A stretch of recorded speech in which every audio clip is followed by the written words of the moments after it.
Hello મિત્રો, progress કિચનમાં આપનું સ્વાગત છે। આજે બનાવીશું આપણે એકદમ ટેસ્ટી એવી આમળાની ચટણી। તો ચટણી બનાવવા માટે મેં અહીં 4 નંગ આમળા લીધા છે। જ્યારે આપણા આમળા લઈએ ત્યારે એકદમ ફ્રેશ અને એકદમ ડાઘ વગરના આમળા આપણે લેવાના। આ આમળામાં વિટામિન સી ભરપૂર પ્રમાણમાં હોય છે અને આ આમળા આપણી સ્કિન માટે, હેર માટે અને આપણી પાચન શક્તિમાં ખૂબ જ ઉપયોગી હોય છે। પણ આપણે આ રીતે કાચા કાચા આમળા આપણે ખાઈ નથી શકતા કેમ કે તે થોડા તુરા હોય છે। તો આ રીતે તમે તેની ચટણી કે મોરબ્બો કે એવું બનાવીને તમારા બાળકોને સર્વ કરશો તો તેને આપણે આસાનીથી ખવડાવી શકીએ। તો આપણે આજે બનાવીશું આમળાની ચટણી। તો આપણે આમળાની ચટણી બનાવવા માટે અહીં મેં 4 નંગ આમળા લીધા છે અને તેની સાથે 2 ચમચી જેટલા સિંગદાણા લીધા છે। 3 તીખા મરચાં લીધા છે, તેને મેં આ રીતે કટ કરી લીધા છે અને થોડાક લીલા ધાણા લીધા છે। 1 ઇંચ આદુનો ટુકડો લીધો છે અને એક હળદરનો, જે અત્યારે લીલી હળદર માર્કેટમાં મળે છે તેનો હળદરનો પીસ લઈ તેને છાલ ઉતારીને તેના આ રીતે ટુકડા કરી લીધા છે। 1/2 ચમચી લીધું છે આખું જીરું અને સ્વાદ પ્રમાણે મીઠું લીધું છે। તો સૌથી પહેલાં આપણે આ સિંગદાણા જે લીધા છે તે કાચા છે, તે સિંગદાણાને આપણે શેકી લઈશું। તો આપણા સિંગદાણા શેકાઈ ગયા છે। તો આ સિંગદાણાને આપણે એક પ્લેટમાં કાઢી અને ઠંડા થવા દઈશું। ઠંડા થાય પછી તેના આપણે ફોતરા કાઢી લઈશું। આપણા સિંગદાણા ઠંડા થાય ત્યાં સુધી આપણે આમળાને ખમણી લઈએ। તો અહીં મેં જે 4 આમળા હતા તેને આ રીતે ખમણીની મદદથી ખમણી લીધા છે।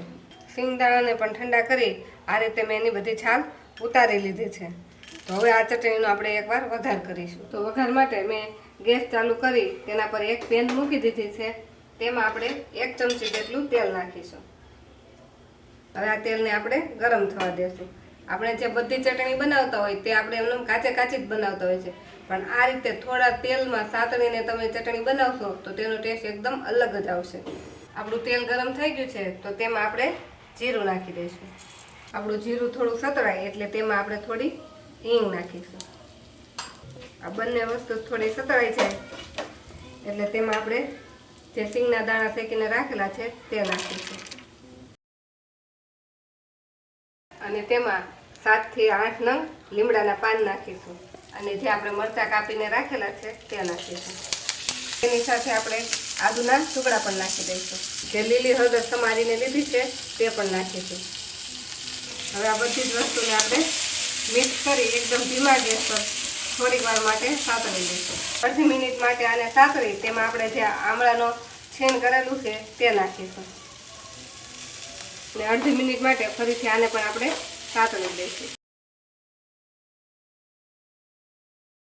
આને આપણે એકદમ ઓવરકુક નથી કરવાનું, ખાલી થોડું થોડું 1/2 મિનિટ માટે જ આને આપણે સાતળવાનું છે। 1/2 મિનિટ માટે આ વસ્તુને આપણે સાતળી લેવાની છે। આમાં આપણે લીલી હળદર નાખી છે એટલે આપણે એને સાતળશું એટલે એમાં નેચરલ જેવો પીળા જેવો કલર આવી જશે। હવે તેમાં લીલા ધાણા નાખી દઈશું। આ બધી જ વસ્તુને મિક્સ કરી 1/2 મિનિટ માટે સાતળી પછી આપણે ગેસને બંધ કરી દઈશું। ગેસ બંધ કરી પછી આપણે એમાં સ્વાદ પ્રમાણે મીઠું નાખી દઈશું। બધી વસ્તુને આપણે ઠંડી થવા દઈશું। આ એકદમ ઠંડી થઈ જાય પછી આપણે એને પીસીશું। તો આપણે આ બધી જ વસ્તુ એકદમ સરસ ઠંડી થઈ ગઈ છે। તો હવે એક મિક્સરનો જાર લઈ લેશું અને તેમાં આ બધી જ વસ્તુને આપણે નાખી દઈશું।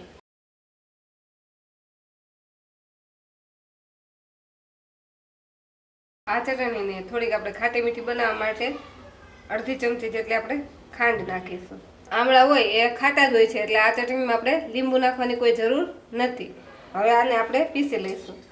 એકવાર આપણે આ ચટણીને પીસી લઈશું તો એકવાર પીસાતા તે આવી થોડીક આખા ભાંગી દેશે।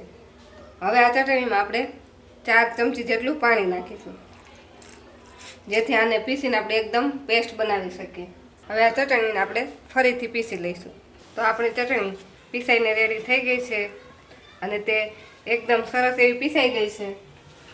આ ચટણીને તમે તમારા બાળકોના રોજિંદા આહારમાં સામેલ કરશો તો તે હોંશે હોંશે ખાઈ લેશે। આ ચટણી તમે ફરાળમાં પણ વાપરી શકો છો અને આ ચટણી જો તમે થેપલા, પરોઠા કે સવારના નાસ્તામાં કે પછી ભેળ બનાવો તેમાં પણ યુઝ કરી અને તમારા બાળકોને આપી શકો છો। જો તમને અમારો આજનો વિડીયો ગમ્યો હોય તો અમારા વિડીયોને લાઈક કરો અને પ્રોગ્રેસ કિચન ચેનલને સબસ્ક્રાઈબ કરો।